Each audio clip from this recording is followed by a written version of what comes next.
पधारो महारानी मोरी शारदा भवानी।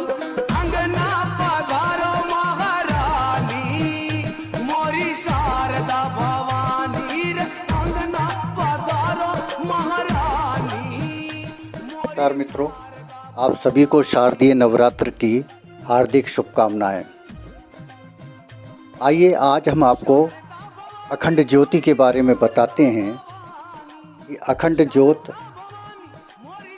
कैसे स्थापित की जानी चाहिए और यदि किसी कारणवश अखंड ज्योत बीच में बुझ जाती है तो फिर क्या करना चाहिए।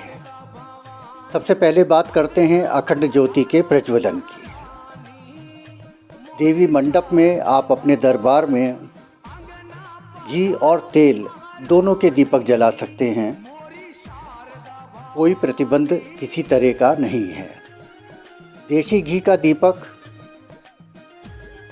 दाहिने ओर जलेगा और तेल का दीपक बाईं तरफ। जो भी आपका दीपक हो उसमें थोड़े चावल आप दीपक में पहले डाल दीजिएगा। वैसे ये सवा मुट्ठी होते हैं, लेकिन मुट्ठी थोड़ी सी कम करें तो काम बन जाएगा। इसी तरीके से तेल के दीपक में भी आप थोड़े चावल छोड़िएगा।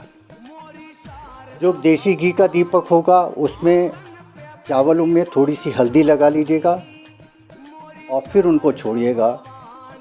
इस बार चूँकि नवरात्र पूरे हैं, 9 दिन के हैं, इसलिए दीपक की जो बत्ती होगी उसको आप बड़ा रखिएगा ताकि बीच में वो समाप्त ना हो जाए। आमतौर पर हम ये मानते हैं कि अखंड ज्योत वो अष्टमी तक होनी चाहिए, या जिनके यहाँ नवमी होती है वो मानते हैं कि नवमी तक होनी चाहिए। लेकिन अखंड ज्योत आपकी विजयदशमी के पूजन तक जलती रहनी चाहिए, भले ही आप अष्टमी करते हों या नवमी करते हों। अब दूसरी बात करते हैं कि जब आप दीपक में देसी घी डाल दें और सरसों के तेल का या तिल के तेल का दीपक आपका तैयार हो जाए तो घर के सभी सदस्य खड़े हो जाएं। एक पान रखिए, उसके ऊपर कपूर रखिए, उस पर एक लौंग का जोड़ा रखिए। ऐसे कलछी ले लीजिएगा और उसके बाद आप कपूर जलाइए, माता भवानी की आरती कीजिए। आरती कुछ भी हो सकती है, मंत्र से कर दीजिएगा, आरती लंबी नहीं करनी है इसमें।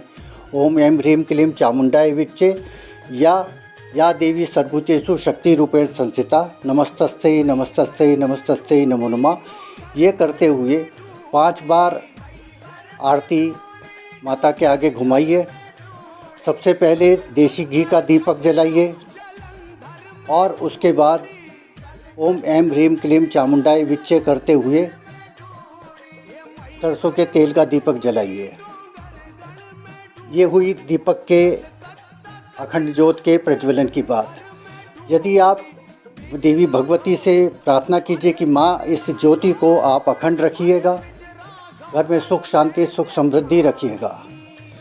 उसके बाद यदि किसी कारणवश दीपक की बाती आपकी बुझ जाती है किसी भी कारणवश, और आमतौर पर ऐसा होता भी है, देसी घी का दीपक सामान्य रूप से जलता है और सरसों के तेल का दीपक जो है वो कई बार बीच में रुक जाता है, तो कोई किसी तरीके की टेंशन लेने की ज़रूरत नहीं है, परेशान होने की ज़रूरत नहीं है। दूसरा दीपक आपका जो भी जल रहा हो उससे आप वो दीपक जला दीजिए, माँ भवानी का से क्षमा याचना कर लीजिए और उस दीपक को कर लीजिए। लेकिन यदि आपका एक ही दीपक जलता है, आप देसी घी का ही दीपक जलाते हैं और वो किसी कारणवश बुझ जाता है, तो कोई भी किसी तरीके कोई बात नहीं, आप उसे देवी भवानी का नाम लेते हुए फिर उसको जला दीजिएगा। यदि बार बार ऐसा होता है तो फिर आप ये कीजिएगा कि एक उसके बराबर में मिट्टी का दिया रख के उसमें फिर एक जोत प्रज्वलित कर दीजिएगा, तो वो नहीं बुझती है आमतौर पर, और अखंड जोत बढ़ाते रहिएगा, आराधना कीजिएगा। और हाँ, दीपक में देसी घी और सरसों का तेल या तिल का तेल ये समान मात्रा में रखिएगा, ऊपर तक रखिएगा तो नहीं बुझेगा।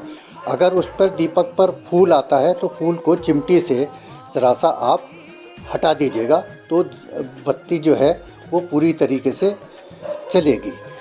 अब एक और महत्वपूर्ण बात आपको बताते हैं जो जाप से संबंधित है। जाप से संबंधित ये है कि आप एक ही मंत्र का जाप करिए पूरे 9 दिन तक। जो माला उतनी ही रखिए जितनी आप कर सकते हैं। अगर एक माला कर सकते हैं तो एक कीजिएगा, और इसमें रात्रिकालीन जाप का बहुत महत्व है, इसलिए रात्रिकालीन जाप कीजिएगा। देवी भगवती आपका कल्याण करें। जिनके घरों में जौ बोए जाते हैं तो जौ हमेशा जो है दाहिने तरफ ही, जिस तरफ कलश होगा उसी तरफ जो है जौ भी बोए जाएंगे।